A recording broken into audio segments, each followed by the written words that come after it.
No tour palapa também escos e no tour stool de beach também escos. E também me bisa acerca no tour e gas não que usa e facilidade também escos. De como te bisa de palapa na nota escos, por exemplo, tem dois tipos de palapa bani hotel.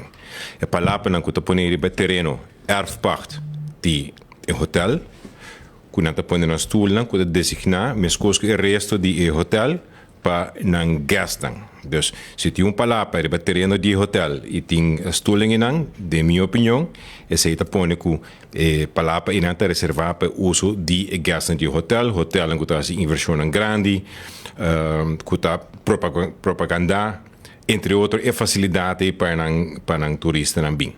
Botim para fora de terreno, tem um stroke entre a mar e onde o terreno de hotel acaba.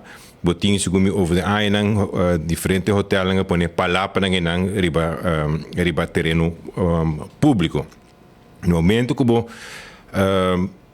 hinka palapa bo ankere ding terra inanang tabira door die concepto legal que nós temos na tracking tabira propriedade passa over para país Aruba. Anto door que di país Aruba, aunque te hotel pone ante orinanang hotel no po claim direito de uso exclusivo RBC. Dus ons para abrir palapa, nós temos que ter conta de qual palapa nós topamos. Se um terreno de hotel, que de minha opinião, o hotel por restrito para uso de gas não só e isso não está para o terreno público.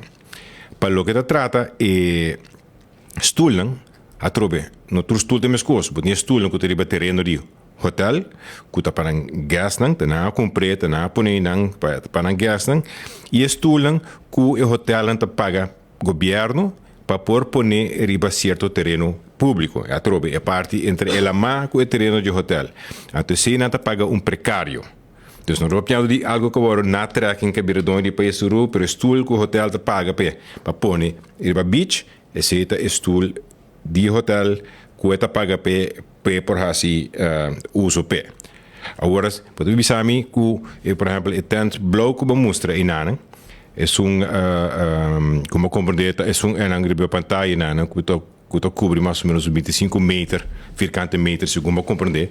Esse está situado diante de hotel, onde gente e não local, pero gente, turista que está queda na um Airbnb da Binginan, e ela decidiu que para 2 semanas largo, e também põe sua tente diante de hotel para ir por rua. Agora, é também está público. Pero mesmo que o hotel não paga precário para pôr objeto riba terreno público por período de largo, não paga para dia, anterior esse também está algo que não pôr. Dus tem certa coisa passando com por outro por, exemplo de tent inanang, temos algo que não pôr.